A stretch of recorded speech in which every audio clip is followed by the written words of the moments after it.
Well, welcome everybody. Wow. Okay.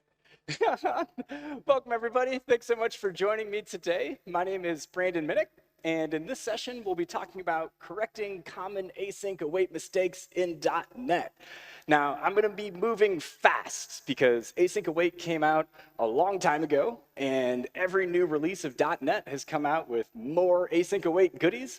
So there's more I've had to add into this presentation, so it's about an hour and a half worth of material we're going to cram into an hour.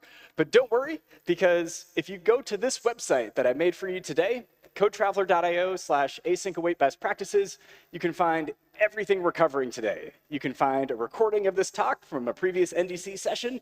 You can find the slides. We're going to be looking at open source samples. You can find those on GitHub.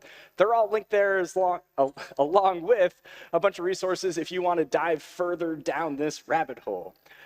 This is a special topic for me because I'm actually a mobile app developer. I make apps for iOS and Android using Xamarin and .NET MAUI. And everything we're talking about today are mistakes that I've made. And it wasn't until I kind of went down the rabbit hole did I really understand what was going on. So let's jump into it because we got a lot to cover. Now, we're going to break down this method and see what's really going on. Yes, this is old code. It's still using web client. No, you should not be using web client. This is not part of the best practices. This is just old code. Like I said, I've been giving this talk for a few years now. Slides are a little complicated, as you'll see in a second, and I haven't updated them yet. But what we're looking at here is an async task method called read data from URL. We pass in a string URL. Then we new up a web client. Web client calls download data task async, and we await it, which is good. We want to await that task because if download data task async takes a couple seconds, well, we want that to be happening on a background thread. We don't want our UI to be tied, or our UI thread to be tied up and processing stuff in the background. So what's actually going on here? Well, let's say thread 1 kicks off this method.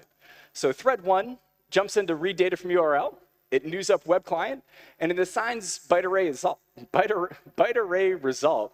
But then thread 1 hits that await keyword, and it returns. It goes back to interact with the user. And this is really important because, again, thread 1's our calling thread, thread 1's our UI thread, thread 1's our main thread, and thread 1 is the only thread that can interact with the user. So if we have our app on the screen and the user starts scrolling, thread 1's the only one that can redraw the UI. Or if the user taps a button, thread 1's the only thread that can respond to that button tap. So if thread 1 was running download data task async, well, let's say it takes 5 seconds, thread 1's then frozen for 5 seconds. It can't respond to any button taps, it can't respond to any swipes, and our app's basically frozen. And what happens next? Our users, they force quit the app, they give us a 1-star review in the App Store, and life's not good. But luckily, we have async await. So as soon as we call the await keyword, a background thread will run that task. So a background thread runs download data task async. In this case, we'll call it thread 2, but it could be any thread from the thread pool.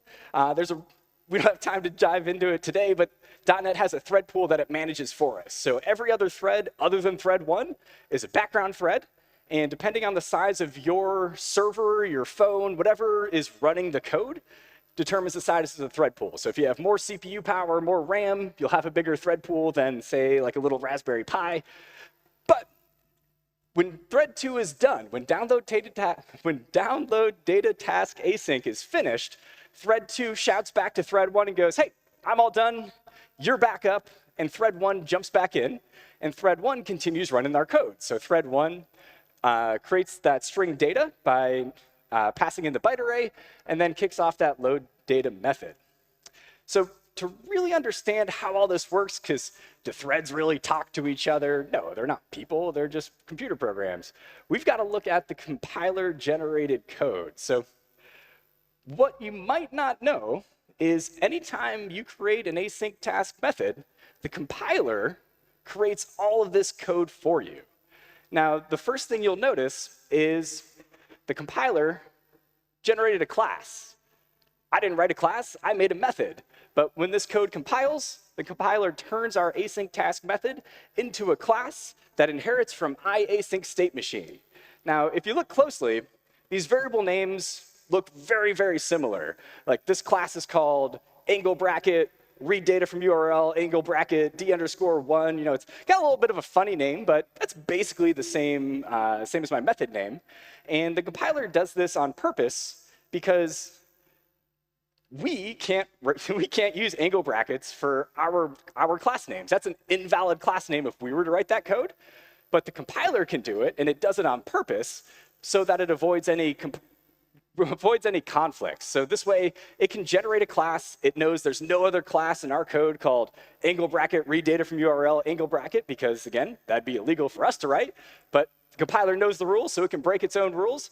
So it generates all this code for us. It generates also all these fields. So every private, or rather every local variable that we created in our code becomes a field. So we have private string data, we've got private byte array result, we have private web client WC, and we have public string URL. Now, that's public because if you remember, URL was the parameter we passed into the method. Now, the biggest thing in here, and this is where we're going to focus a lot on today, is this move next method. And this is what used to baffle me, because I started publishing apps to the App Store about 8 years ago. And I thought I understood async await. I didn't. But I would get these weird bug reports, these weird stack traces would come back, and like I would see move next all over these stack traces. And I'm like, what is this method? You know, I never wrote a method in my code called move next. And well, it turns out it's because it was auto-generated from the compiler. So let's actually look at what move next looks like. So this is the code that the compiler generated for move next. And essentially what this is a giant state machine. So you can see it's essentially a giant switch statement with multiple cases in it. And the way this works, every time we use the await keyword, the compiler will generate another case. So in this example, we use the await keyword once, so we have 2 cases. If we were to use the await keyword twice, we would have 3 cases. If we use the await keyword 4 times, we would have 5 cases. So for every await keyword, it generates another case in our switch statement. And if we look at case 0, we can see this is basically our code leading up to that first await. So we initialize that web client, we kick off download data task async, setting it to a variable called awaiter0, and then we return. So this is the magic. This is how thread 1 knows to leave the method, and it can just return to continue interacting with the user, continue handling those button taps, scrolling, drawing on the screen, because it knows download data task async is going to be run in the background on a different thread. Now, before it returns, though, it sets that value of PC to 1. And this is important because remember, when thread 2's done, it shouts back to thread 1 and goes, hey, you're back up. And thread 1's got to jump back into our code. And the way thread 1 knows where to pick up where it left off is from that variable. So it set the new state, that PC variable, to 1. So now it knows it just jumps back into case 1, where it gets the result from download data task async, encodes that byte array into a string, and runs that method called load data. Now, here is the gotcha. This is the biggest problem that causes the most headaches in C# code that I see today. And it's because everything in move next is wrapped in a try-catch block. Now, I didn't write a try-catch block, but what the compiler did, it took all my code and put it inside of this try-catch block. So this means that if any of my code throws an exception, it's going to be caught by this exception handler. And now, that's usually OK, because as long as we use the await keyword when we call the task, as long as we say await task, that exception gets rethrown. But if you don't await the task, that exception disappears and it's gone forever. And this was the biggest problem of mine when I first started out, when I started making mobile apps using Xamarin, publishing them to the App Store, and the weird bugs I was seeing was because I thought I was being smart. I knew about background threads, and I knew about async await, or at least I thought I did. So I would say things like task.run and put a bunch of code in there because I knew I wanted the UI thread to be free. I wanted this code to run on a background task, but I didn't care when this code finished. It was just a background task. So I didn't await task.run. So I would just say task.run, boom, go ahead. And what I didn't know was that code was throwing an exception. But because I wasn't awaiting the task, that exception was caught in this exception handler, and it was never bubbled up to me, the developer. So I never caught it in any of my testing, and it would happen, in weird scenarios that I didn't expect, just like exceptions usually do. Now, you might be thinking, well, wait a minute. We got rid of exceptions. That's a good thing, right? No, exceptions are good. We want exceptions to be thrown because exceptions happen when there's an exceptional case, when there's something that we didn't write code for that the system doesn't know how to handle occurs, that's when exceptions get thrown. So we want exceptions to be bubbled up to us so that we can handle them gracefully. Whereas with my code, when I said task.run, put a bunch of code in it, didn't await it, those exceptions were getting caught, never resurfaced to me so that I could handle them. And then what happened to my apps was my app's now in this weird state that I never planned for. It's like if somebody's on a bus using my app and they try to press the submit button and it fails because maybe the bus goes through a tunnel. Well, what happens? Well, I don't know because I'm assuming that it finished successfully. I never realized that my exceptions were being swallowed up. OK, so let's do a quick review. The async keyword adds about 100 bytes. Nowadays, this is more of a fun fact than anything else, because does anybody really care about 100 bytes? I don't. We're talking 100 bytes, not 100 kilobytes, not 100 megabytes, not 100 gigabytes. This is just 100 bytes.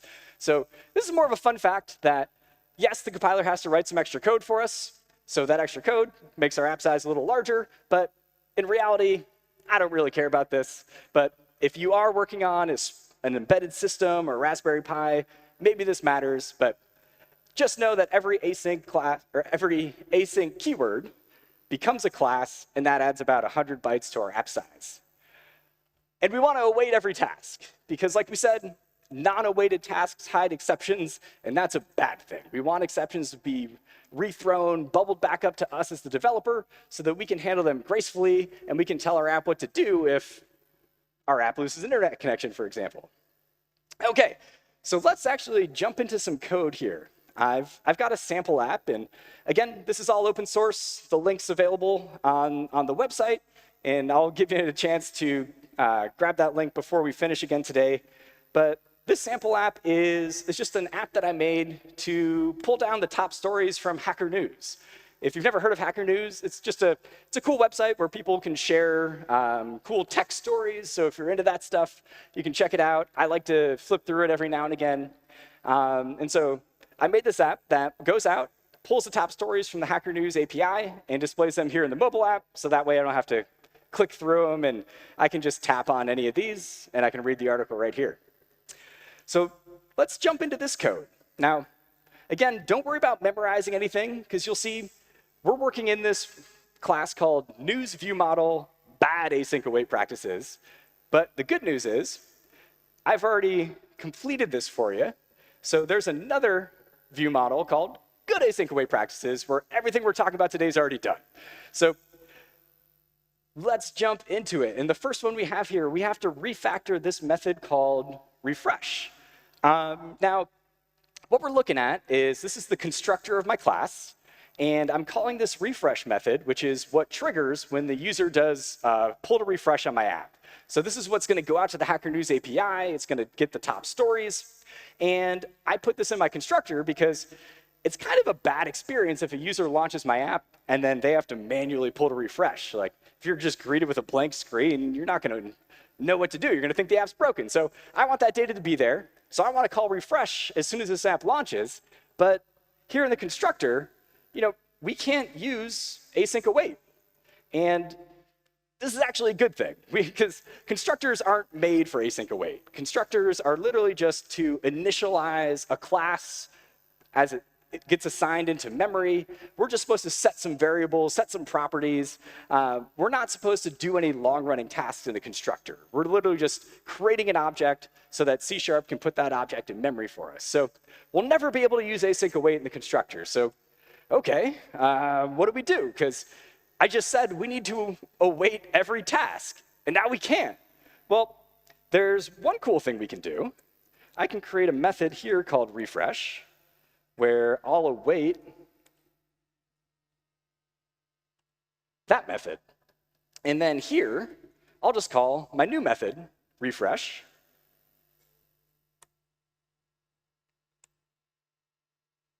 My computer just froze.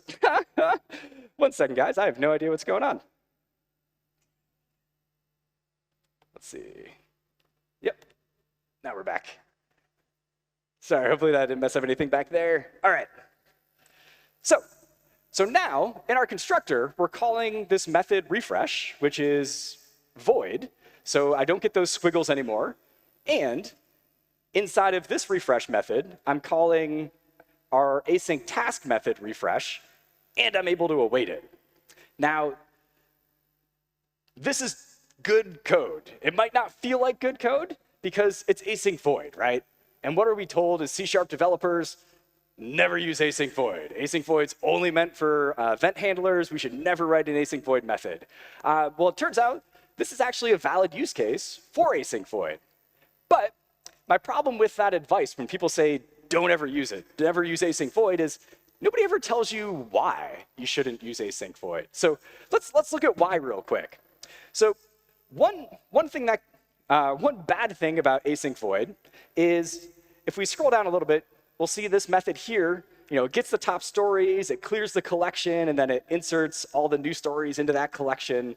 So what if I did something like this, where I start adding stories to the collection up here? And this is not good, because what's going to happen is, again, let's say thread 1 kicks off this method refresh. So thread 1 comes into here, thread 1 hits this await keyword, and as we just learned, it's going to return. So thread 1's going to exit the method, and it's going to continue on. So now thread 1's running this line of code. Meanwhile, a background thread, let's say thread 2, is running our async task refresh method. And now both of these threads are interacting with the top story collection. So what's going to happen is we just created a race condition where sometimes thread 1's going to win, and it's going to be able to add this top story before it gets cleared down here by thread 2, but sometimes thread 2 is going to win. Maybe you have a really fast internet connection, and all those top stories are cached, and it just comes back right away. So this is one of the dangers with async void, because if I didn't see this method right here, this one's apparent. It's in my face. I call it here. It's written 2 lines of code, or a few lines of code down below. But what if it wasn't, right? Like, what if this method was written by another developer on my team? It lives in a different class. So I don't see right away that this is async void. So I'm just writing my code, as a good C# developer, and I'm just using IntelliSense to feel my way around this code base. And I see that refresh returns void. And as a C# developer, it's a totally valid assumption that we can assume, because this method returns void, that this method will finish running before this next line of code runs. But in reality, refresh is still running on a background task. So we've basically just inserted a future bomb to everybody else on our team by writing an async void method. So that's one of the big dangers, is they might not know it's async void. They might not understand that we've just created a race condition. So why else is this bad? Well, let's say this method throws an exception. So now we know every time this method runs, it's going to throw an exception. And you might think, OK, no big deal, right? I'll just do a little try catch block here. I'll catch every single exception that pops up. And I'll put the refresh method inside of that. Problem solved, right? Well, not really. Because again, remember, when thread 1 calls this constructor, then thread 1 goes into refresh, and thread 1 keeps running this code until it hits the await keyword. Well, thread 1 returns. So thread 1 continues on, and thread 1's now down here, and it's exited the try catch block. Meanwhile, that background thread, thread 2, is still running this code. So this exception here is about to be thrown, and we've already exited the try catch block. So another reason why async void is bad, or why it's dangerous, is it's almost impossible to catch an exception. So, OK, now what can we do, right? Because this is bad code. We don't want to do this. We don't want to set these landmines for future developers on our team. Well, what we can do, let's bring this code up and let's blow away async void because I don't like it either, even though it is valid. So what I've done for you is I've actually written a library called safe fire and forget. This is an extension method that you can add on to the end of any task. And what it does is basically what we just talked about. So if I go to the code here, because this is actually the code for that library. This is just the sample app that lives in it. And we scroll all the way down here to see how it handles safe fire and forget. You can see what I'm doing for you is I'm wrapping your task in a try-catch block. I'm still calling await, but this is async void. So it's fire and forget, meaning as soon as, let's say, thread 1 sees that await keyword, it's going to exit, it's going to continue on. Your task is still going to run in the background thread, so no worries there. But if your task does throw an exception, I also give you the opportunity to handle it. So what we can do is we can put a little function in here and maybe say trace.writeLine and pass in our exception. There's probably a better way to do it. But I can tell it safe fire and forget means I'm going to run this in the background, and I'm just going to move on. So I know that this code will execute right away. We're not going to await this. And I know it's safe because we're still awaiting that task. So we're still able to get that exception if the exception's thrown. So highly recommend this. Like I said, all this code's open source. So this is that website if you haven't pulled it up on your phone yet already. And you can head to the NuGet package here called Async Await Best Practices. I've been publishing this for a while. We've got over 1 million downloads, so I think other people like it too. Or, because this is all open source, you're totally welcome just to copy and paste the code if you don't want to add another dependency into your library. But the thing I really, really like about safe fire and forget is it's forcing us to be very explicit. So if another developer comes along, they're going to see safe fire and forget. They might not recognize that right away, but once they understand, this is us saying, we're fire and forgetting. We're going to tell this task to go off and run, and the next line of code is going to run right away. It's very much in your face. It's very obvious that what our intentions are. OK, so first refactor, done. Now scrolling down here, we're inside this refresh method. Again, this is what triggers anytime the user does a pull to refresh on the app. And the first refactor I have here is for this variable. So what I'm doing here is I'm creating a task as a variable where basically I'm kicking off task.delay, and I'm saying, wait 2 seconds. And this variable name is called minimum refresh time task, because I want every time you do a pull to refresh on my app, I want you to see that spinning indicator for at least 2 seconds, no matter what. Even if you have the fastest internet connection in the world, I want to make sure you see that animation. And so later on in this method, you'll see we wait for this task to finish before we end the animation.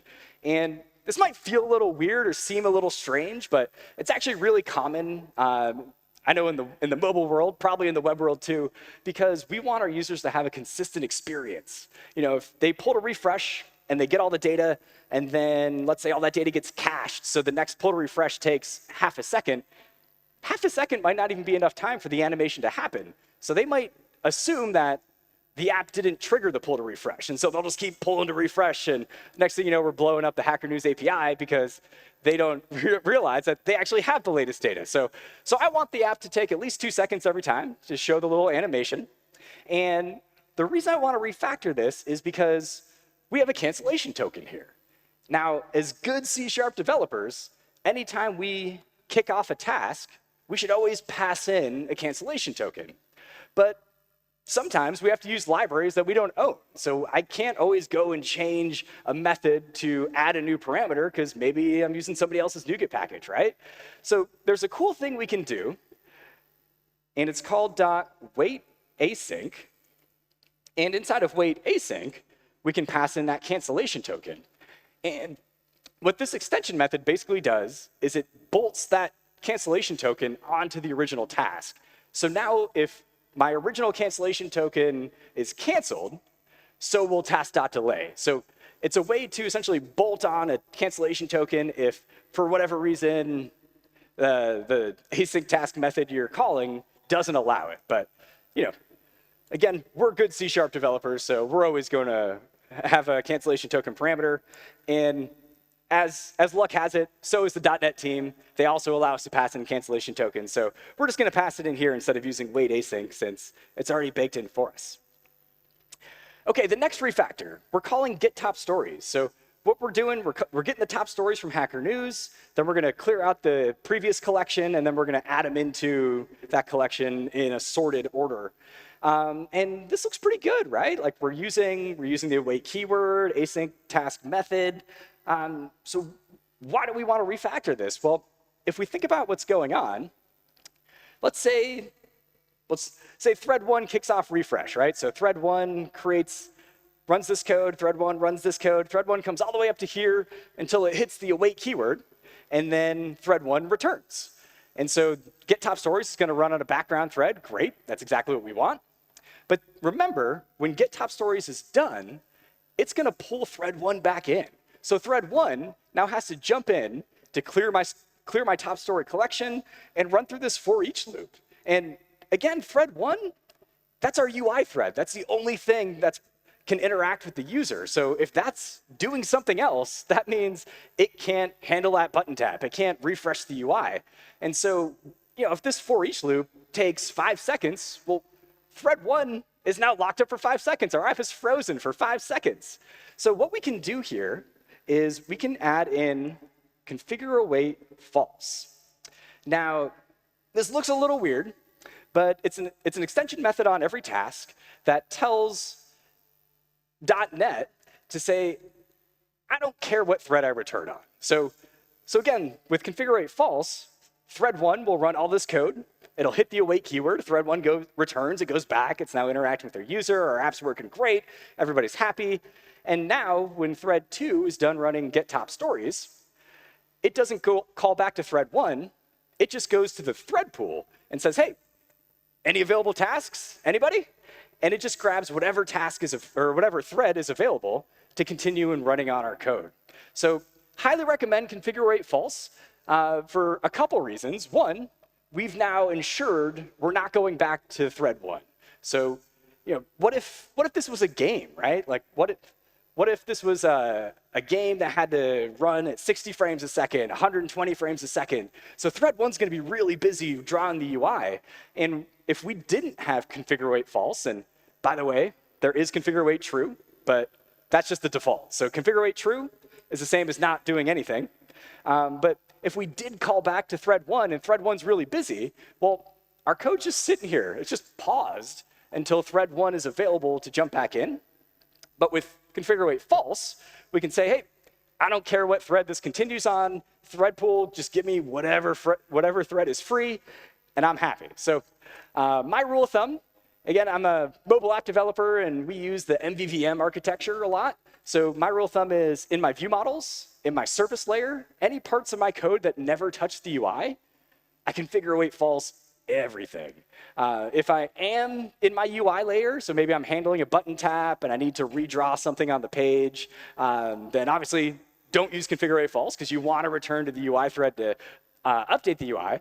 But configure await false, I add it everywhere where I'm not interacting with the UI. All right, another refactor, done. So let's keep going down here, and here it is. So now we see this is that task we created earlier. So we have our minimum refresh time task, and let's bump this up a little bit. And I'm calling .wait, and this is bad. I have a rule of thumb with .wait, and that's never, never, never, never use .wait. .wait is really, really bad. The reason it's really bad is when this code gets called. So now we know we're not on thread 1 anymore. We know we're on a background thread thanks to configure await false. So let's say thread 5 is running this code now. It's whatever random thread that the thread pool gave us. So let's say thread 5 hits this code and it hits .wait. Well, what .wait does, it doesn't release the calling thread. So .wait says, thread 5, you stay right here. You're not able to return. You stay here. I'm still going to run this on a background task. So that minimum refresh time task is still running on a different thread. But meanwhile, we've locked up thread 5. So now with .wait, we're locking up 2 threads when we only really should be using 1. Now, that can be really, really bad if we didn't put in configure await false here. Like if we were still returning to the calling thread, if thread 1 was down here, well, now we've just frozen our app. So really, really bad stuff. And even if you don't make apps that have UIs, like maybe you're sitting there going, well, I only make APIs for the backend. I don't have to worry about this stuff. It matters for you too, because every time you call thread wait, or every time you call .wait, you're using 2 tasks when you only should be using 1. And eventually, your server is going to hit what's called thread pool exhaustion, because there's a limited amount of threads in that thread pool, which, again, the beefier your server, the more threads you'll have access to. But again, with .wait, you're going to use 2 threads every time you only need to be using 1. And eventually, you're going to run out of it. And that's called thread pool exhaustion. So what we should be doing down here is just awaiting it. Easy. But the reason I added this in here is it's rare nowadays, but there might still be times where you can't call async await. I see it in old interfaces. Like I've had old interfaces that return a bool, not a task of type bool, that just return a bool. And I have to implement this method because it's part of the interface, but that doesn't let me use async await. So in those rare cases, what do we do? Because Brandon just told you to never use .wait. Well, there's a better way. We can call getAwaiter getResult. Now, getAwaiter getResult is still bad because it's still blocking. It does the same behavior as .wait. So if thread 5 is calling this code down here, thread 5 is still going to be blocked. It's still going to be locked. GetAwaiter getResult doesn't release that thread. It's still going to run minimum refresh time task on a background thread. So we're still using 2 threads when we should only be using 1. But the benefit of getAwaiter getResult is if our code throws an exception, getAwaiter getResult throws our exception. The one good side of .wait is it also rethrows the exception, just like the await keyword does. But .wait and .result, they both throw what's called a system.aggregate exception, which, if you've never seen those, it's an aggregate exception is an exception that holds multiple exceptions. So in my experience, getAwaiter getResult's way better because it'll actually throw my exception with my code in it, whereas with the aggregate exception, that's just another step for me when I'm debugging code, trying to figure out what's wrong, looking at stack traces, because I have to dig into the system.aggregate exception with .wait, but with getAwaiter getResult, it'll throw our code with our exception. So it's a little better than .wait, but again, if you can avoid it, and instead use the await keyword. Okay, so next thing to refactor, we've got a method called getTopStories. Returns a task of type frozen set, and this is actually pretty cool. Frozen set is something brand new in .NET 8. This actually has nothing to do with async await, but I'm really excited about it, so I wanted to share it with you here. A frozen set, you can think of it like a list that can never change. Maybe you're familiar with immutable collections, like there's already a thing called immutable list and immutable array, and there's iRead-only list. And so it's like, these things already exist in .NET. Why is the .NET team adding this in .NET 8? With this, they've created this new namespace called system.collections.frozen. So there's also a frozen dictionary you can use.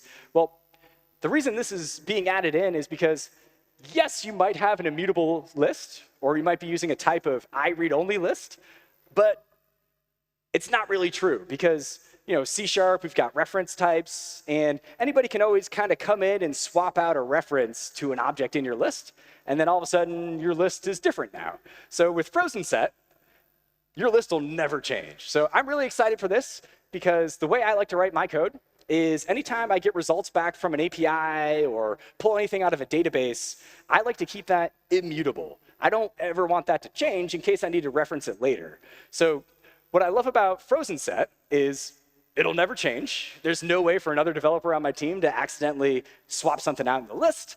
And huge performance benefit.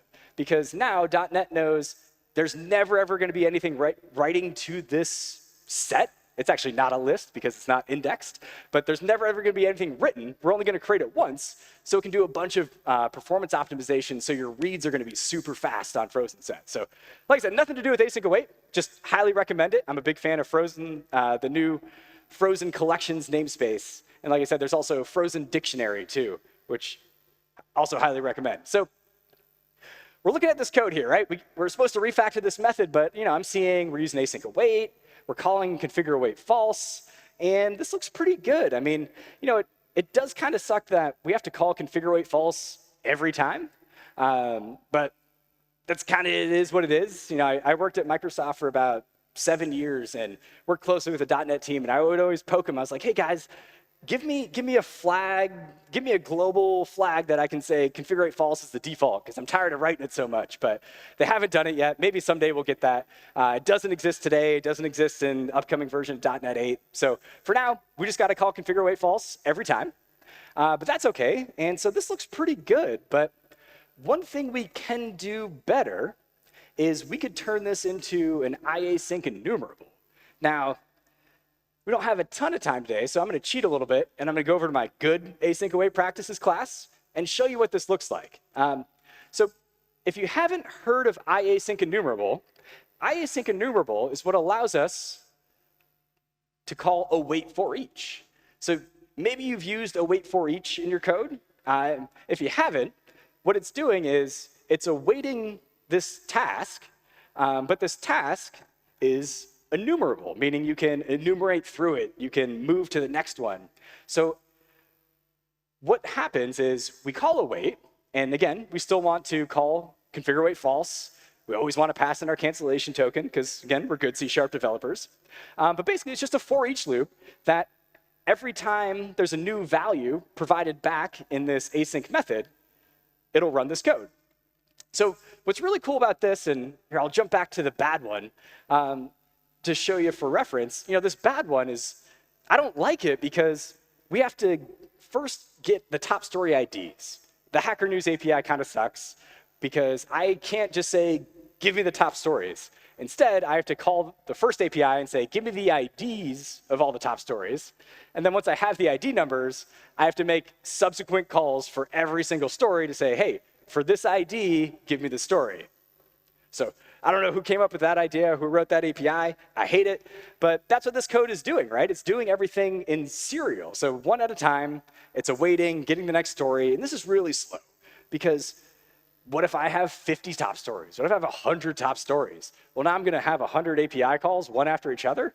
That sucks. So with iasync enumerable, if we jump into here, what I'm doing is I'm creating a list of tasks.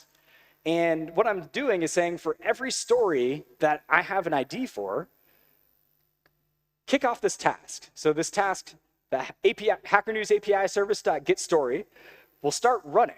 So now I have 50 API calls all running in parallel. And then the way I handle this is I just have a while loop. So in my while loop, I just say, do I still have any tasks left? And I also give the user the ability to limit it. So maybe they only want 10 stories. They can do that. So as long as we haven't hit their limit, and as long as we still have tasks left, we can use what's called task.whenAny. So task.whenAny, we pass in a list, and anytime, well, specifically a list of tasks, and anytime a task in that list has completed, it'll give it to us. So when I say await task.whenAny, the first API call to return and complete, it gives me that task of type story model. So what I do is, because it's done now, I can remove it from my list. And then I grab the story out of it, and we call yield return to return that story, which, again, triggers our for each loop. So then this code runs, it's added to the list, and our user is able to see these stories rolling in real time, and it's way faster because we're making all those API calls at the same time instead of waiting for them one at a time to come back. If you've never heard of yield return, this doesn't actually exit the method. It's an IEnumerable thing where it can return partial results back. So that's how it's getting those partial results back to our await for each loop. One other cool thing with Async enumerable, because again, good C# developers always allow us to pass in a cancellation token, so we've got that here. But Async enumerable has this cool thing built in called this enumerator cancellation, where if I just apply this attribute to let .NET know that, yes, this is the token that I want to cancel this method, then in my code, I never have to write anything like this. I never have to check that cancellation token. I never have to see if it's been canceled. I never have to worry about throwing it, because as soon as this cancellation token is canceled, because I've given it this enumerator cancellation attribute, .NET knows, OK, break this method. We got to move on. We're done. So really, really cool. Highly recommend Async enumerable. You know, the .NET JSON team, system.text.json. There we go. The system.text.json team, they've added in a bunch of features to support Async enumerable. So a lot of it's baked into HTTP client for us too. So all of this is really, really cool. You can even use it in your APIs that you build in ASP.NET Core. OK, so we'll pretend like we refactored that, even though we didn't. But we looked at it. We talked about it. That still counts. OK, the next thing to refactor. I have this method called getStory. And all it's doing is calling my Hacker News API service and calling that getStory API. And if we look at this, the getStory method returns a type of task story model. And my getStory method also returns a task of type story model. So there's something really cool we can do here. We can actually get rid of the async keyword, and we can get rid of the await keyword, and we can just return that task. Now, this probably feels a little weird because we're not awaiting it, but this is really cool because we just got a little performance benefit. Because if I go back and put that code back in, and we think about what's going on here, if we say thread 1 calls this method, well, thread 1 comes in here, immediately hits the await keyword, and returns. This code runs, we get the top story, and then, I mean, if we had configure await false, it'd be a little bit better here. But without configure await false, now it's going to call thread 1 back in here, and thread 1's just coming in here to return the value. So we just switched threads twice, which is not cheap. I mean, it's relatively fast. You know, we're talking nanoseconds, but we don't need to do that because we can just return the task, and then we avoid an additional unnecessary thread switch. So we can get a little performance boost by doing this. So one of my rules of thumb is if you have a method where the only place you use the await keyword is in the return statement, instead of saying return await, just return that task. Check. OK, last thing to refactor here. We've got another method called getTopStoryIDs.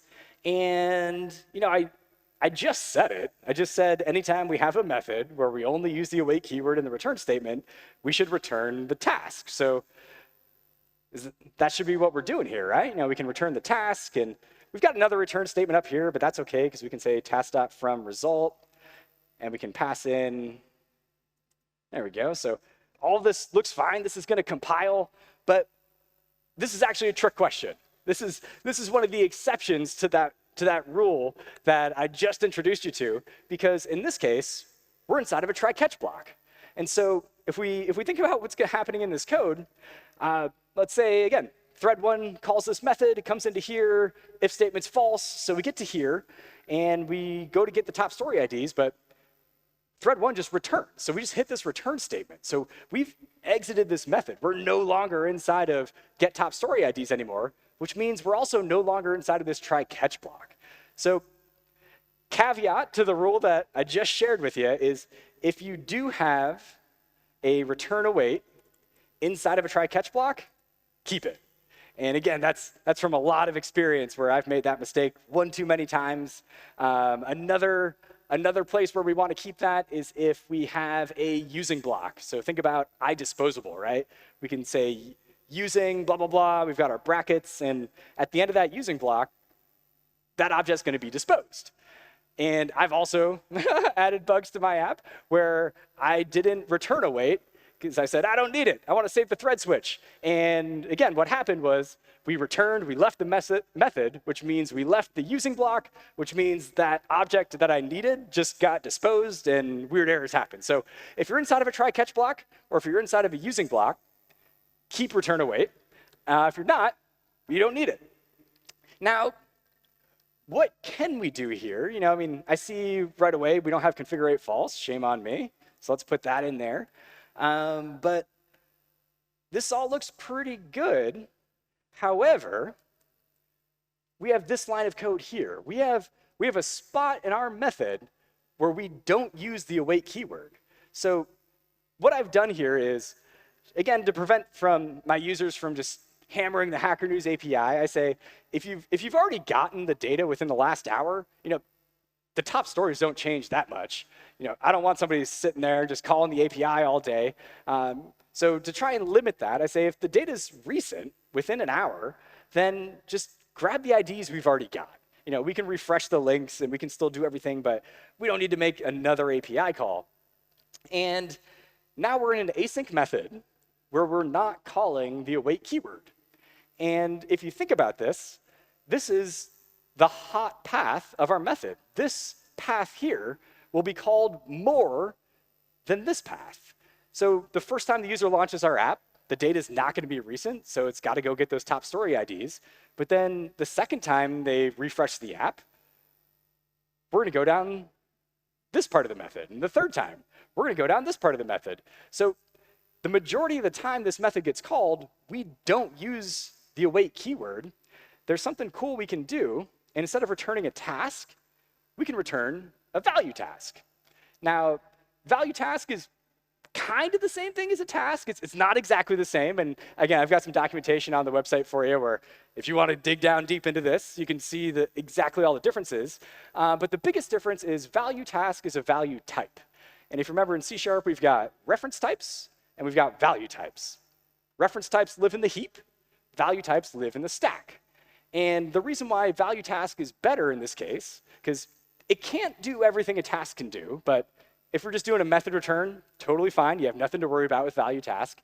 But because value task lives on the stack, it can just pop it right on, or push it right onto the top of the stack, which that's an O of 1, that's super fast. Whereas anytime you have to add something to the heap, it's got to be indexed, it's got to have a hash. So those are a little bit more expensive. And so in this case, where we know we don't really need all this extra benefits from the task, and especially because the hot path of our code doesn't use the await keyword, then we can just return value task and get a little performance boost here.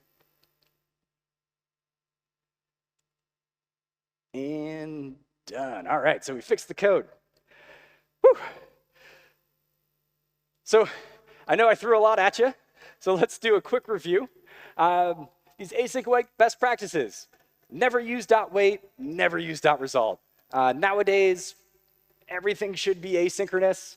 There's very rare cases, unless you're working on an old code base or working with an old code base. Like I said, the only times I see it nowadays is if I've got to implement this interface implements a method that doesn't return task, and now I'm stuck, so I have to use it. But if we can, never use .wait, never use .result, because it locks the calling thread. So if that's thread 1, it's going to keep thread 1 right here while it still runs another background task on a different thread. So we're using 2 threads, and our app is frozen while that's happening. So really, really bad things. But if you have to, because you're using that old interface, then getAwait or getResult is going to be your friend. getAwait or getResult returns or throws an exception with your code in it. So if the method throws an exception that we're calling .getAwait or getResult on, that exception is going to be your code with your exception, instead of .wait and .result both throw system.aggregate exceptions. And we didn't show this in the code today, but getAwait or getResult also replaces .result. It literally has the same behavior for .wait and .result. So don't use it. Hopefully you can avoid it. But in the rare cases where you have to, getAwait or getResult will give you an easier stack trace debug in the future. Fire and forget tasks. Don't do what I used to do and call task.run and just say, yeah, this is running on a background thread. I don't care when it finishes, so I'm not going to await it. Because like we saw, if our code throws an exception, we're never going to be able to handle it. It'll never get rethrown. It'll never be bubbled back up to me, the developer. So for fire and forget, highly recommend grabbing this NuGet package, async await best practices, and using the safe fire and forget extension method. But again, it's all open source. So if your company's got weird rules about adding in third-party libraries, you can just copy paste the code. I don't mind. You've got my permission. Avoid return await. So if the only place in our method where we use the await keyword is in the return statement, we can remove the await, we can remove async, and we can just return the task. That helps us avoid an unnecessary thread switch, gives us a little performance boost. But again, there be dragons. Keep in mind, if you have a try-catch block, keep return await. If you have a using block, keep return await. Because again, as soon as you hit that return statement, your code's exited.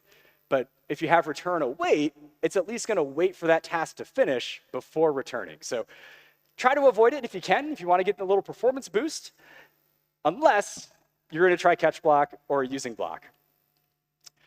Configure await false. Like I said, I use this everywhere. Hopefully, maybe someday the .NET team will give us a global property where I can say, for all of this code, I want configure await false to be the default. Until then, you're going to end up writing this a lot. You're going to append it to every single task. But also keep in mind, if you do need to return to that calling thread, so for UI things, you always want to return to the UI thread so you can update the UI.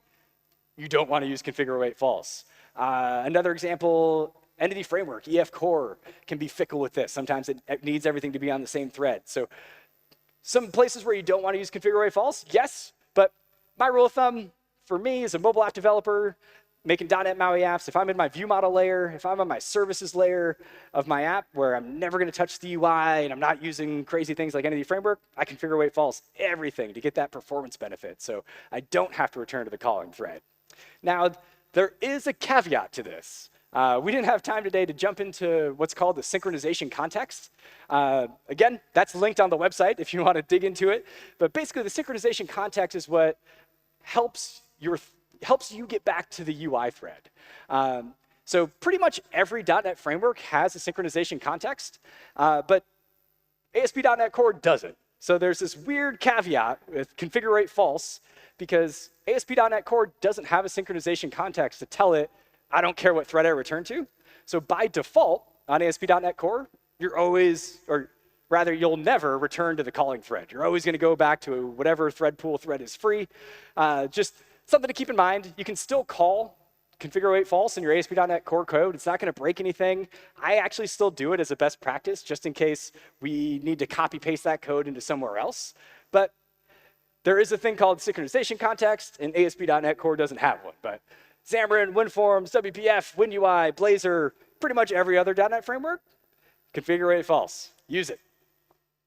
Value task. So if your method's hot path doesn't call the await keyword, return value task. You'll get a little performance boost. Like I said, value task is a value type, whereas task is a reference type. So instead of going through all that overhead of initializing a task that you're never going to use, we can use value task instead. But there are small differences, like you should never reuse a value task. You shouldn't pass around value task variables. But if you're just creating a method and you're just going to await the method, that's totally cool. And by using value task, we can get a little bit of a performance boost in our code. Async enumerable. So this was that cool method that gave us the await for each loop. Highly, highly recommend it. It's a little weird to implement, like we saw in my code. I had to create a list of tasks and put them in a while loop. And it looks a little weird, but I promise you'll get used to it. And once you do, it's beautiful because as soon as those tasks are done, we get those results. And for me as a mobile app developer, I can start updating stuff on the list. So the user's not sitting there waiting for every single story to finish before I display it to them. They'll see the stories appear in real time as the API calls finish. So highly recommended async enumerable. It is, like I said, it's a little strange. It's a little weird to get used to, but totally worth it.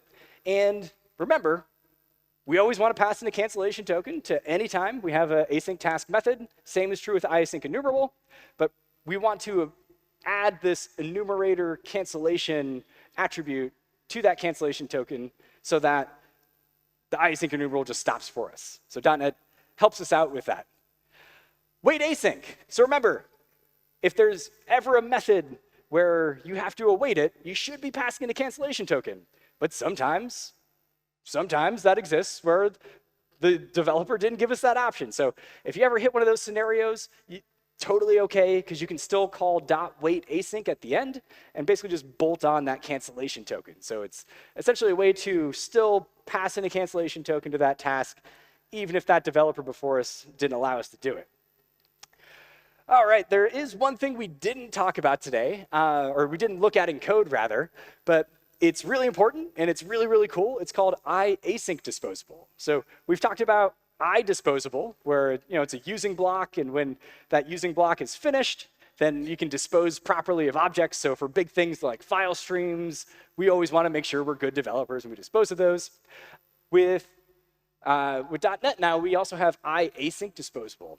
And what I want to show you is just how this works, because it's a little weird, it's a little unintuitive, or at least it was for me. But the way it looks is we say await using, and then we still want to say configure await false, assuming we don't want to return to the main thread. And the way this executes is that it'll run all the code inside this block. So we say we're saving the data to the file, and then once this code is done, at the closing squiggly curly bracket, that's when we await the disposing of this file stream. So file stream, it's a .NET API. They've already implemented async disposable for us, and as long as we say await using, then we get all the benefits of being able to offload disposing of that file IO object onto a background thread, so we get a little bit more performance. So yes, file stream existed before async disposable did, so it also implements idisposable. So you can still just say using instead of await using, but if a method or if a class implements async disposable, you should probably use await using instead of just using. Okay, so if you haven't had a chance, now's the time to take out your phones, grab a picture of this slide, because this link is where you can find everything from today. I know we moved really fast. Like I said, there's a lot of information here, but these are all lessons learned that I made along the way when I thought I was doing things right. Turns out I wasn't, and it wasn't until you kind of really dig down deep into the .NET runtime do you really figure out what's going on. So here on this website, codetraveler.io/async await best practices, that's my webpage. You can find everything we covered today. So this is where you can find a recording. I've given this talk at a previous NDC before. They recorded it for us, just like they're doing today. I'll make sure to refresh this once the Porto recording's out for you. So you've got the recording that you can share with your friends and coworkers who maybe couldn't make it today. You've also got the slides. If you want to grab some of these slides and use them, go for them, copy them, be my guest. And also all that code. So the async await best practices library is all open source. It's on GitHub. It's got an MIT license, so you're more than welcome to copy paste any of that code. Do whatever you want with it. And if you want to keep going, if you haven't had enough async await, you want to keep going deeper down the rabbit hole, you can find links to things like value task and synchronization contexts and all these really nitty-gritty things that probably most of your coworkers don't know about, but now you can be an expert in them too. Thank you.